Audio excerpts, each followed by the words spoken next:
পশ্চিম দৰং আছুৰ উদ্যোগত বিশেষ অভিনন্দন অনুষ্ঠান 52গৰাকী শিক্ষাৰ্থী আৰু 10গৰাকী শিক্ষা অনুষ্ঠানৰ মুৰব্বীক সম্বৰ্ধনা। পশ্চিম দৰং আঞ্চলিক ছাত্ৰ সন্থাৰ উদ্যোগত বিশেষ অভিনন্দন অনুষ্ঠান অনুষ্ঠিত হয়।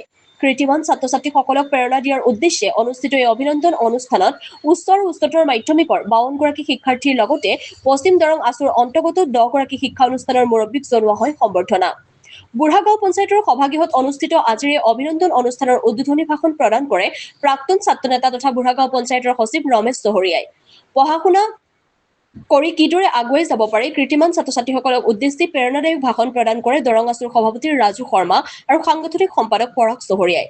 পশ্চিম দৰং আঞ্চলিক ছাত্ৰ সন্থাৰ সভাপতি নয়নমণি কলিতাই আধৰা অভিনন্দন অনুষ্ঠানত দৰং আছুৰ উপসভাপতি প্ৰাঞ্জল কলি, উপদেষ্টা বীৰেন কলিতা, পৰেশ চহৰীয়া, প্ৰাক্তন ৰাজ্যিক কাৰ্যনিৰ্বাহক জামান ৱাহেদুৰ খণ্ডকৰকে ধৰি বিষয়ববীয়া কেইবাগৰাকীও জ্যেষ্ঠ আছু নেতা উপস্থিত থাকে। News desk AIN live. Dibakar বৰুৱাৰ ৰিপৰ্ট AIN লাইভ। আজি পশ্চিম দৰং আঞ্চলিক ছাত্ৰ সন্থাৰ বিশেষ অভিনন্দন অনুষ্ঠানখন পশ্চিম দৰঙৰ অন্যতম গাঁও পঞ্চায়ত বুঢ়াগাঁও পঞ্চায়তৰ প্ৰেক্ষাগৃহত আমি অনুষ্ঠিত কৰিলোঁ। এই অনুষ্ঠানত সৰ্বপ্ৰথমে আমাৰ সভাখন উদ্বোধন কৰি দিয়ে প্ৰাক্তন ছাত্ৰ নেতা তথা এই পঞ্চায়তৰ সন্মানীয় সচিব মাননীয় শ্ৰী ৰমেশ চহৰীয়া ডাঙৰীয়াদেৱে। লগতে এই অনুষ্ঠানত মুখ্য বক্তা হিচাপে আমি আমন্ত্ৰণ কৰিছিলোঁ সদৌ অসম ছাত্ৰ সন্থাৰ ৰাজ্যিক সাংগঠনিক সাধাৰণ সম্পাদক সন্মানীয় শ্ৰী পৰাগ কুমাৰ চহৰীয়া ডাঙৰীয়াদেৱ।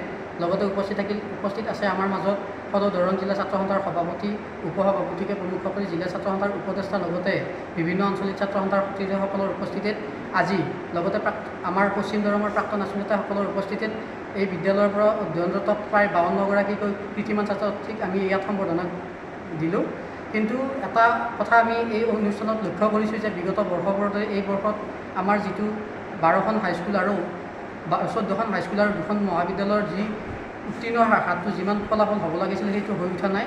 এই ক্ষেত্ৰত আমি বিদ্যালয়ৰ সন্মানীয় প্ৰধান শিক্ষক লগতে সহ শিক্ষকসকলক আমি এটা কথা অনুৰোধ জনাব বিচাৰিছোঁ যে তেখেতসকলে আগন্তুক দিনত বিদ্যালয়খনৰ ৰিজাল্টৰ ক্ষেত্ৰত তেখেতসকলে কেনেধৰণৰ ব্যৱস্থা এটা বিশেষ ভূমিকা গ্ৰহণ কৰি তেখেতসকলে বিদ্যালয়সমূহৰ ৰিজাল্টসমূহ আগৰ তুলনাত অলপ উন্নত কৰিব পাৰে তাৰ বাবে আমি অনুৰোধ জনাইছোঁ। কাৰণ আমি আজি আচলতে এটা কথা দূষিত হৈছোঁ, যদিও আমি ব্যক্তিগত খণ্ডৰ বিদ্যালয়সমূহৰ শিক্ষাৰ্থীসকলকো আমি সম্বোধনা জনাইছোঁ, কিন্তু তাৰ সমান্তৰালভাৱে আমাৰ চৰকাৰী মাধ্যমৰ শিক্ষাৰ্থীসকল বিদ্যালয়সমূহৰ ফলাফল একদম কিছুমান বিদ্যালয়ত আমি শূন্য দেখা পাইছোঁ।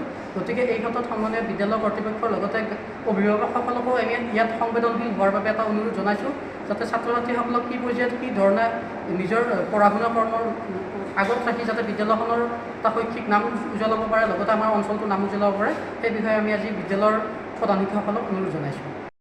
যিকোনো খবৰ বিজ্ঞাপনৰ বাবে যোগাযোগ কৰক 7896121996।